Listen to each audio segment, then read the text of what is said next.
Pour suivre les différentes actualités en Algérie, abonnez-vous à notre chaîne.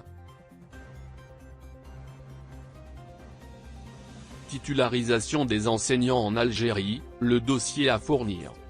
Après que le président de la République ait ordonné la titularisation des enseignants contractuels, le dossier que ces derniers doivent fournir a été rendu public. Ne ratez pas la suite de ces lignes du 14 décembre 2022 pour tout savoir.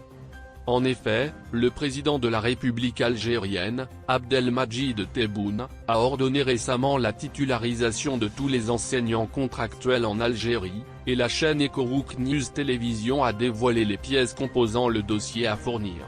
C'est donc par le biais d'une vidéo publiée sur la page Facebook du même média que nous savons que près de 60 000 enseignants seront bientôt titularisés.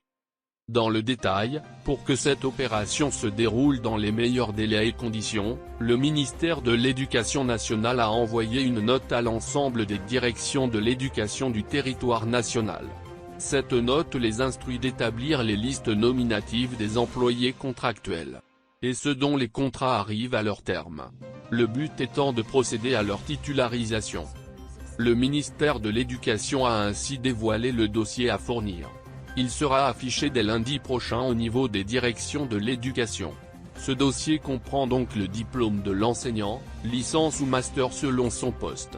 En plus d'un chèque barré, la situation vis-à-vis du service national et un extrait de naissance.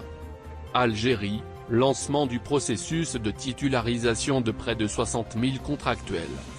Par ailleurs, les enseignants devront aussi fournir leur fiche d'enregistrement en tant que contractuels, et leur certificat d'affiliation ainsi que des photos d'identité. Notons que le ministère de l'Éducation compte clôturer cette opération au mois de février prochain.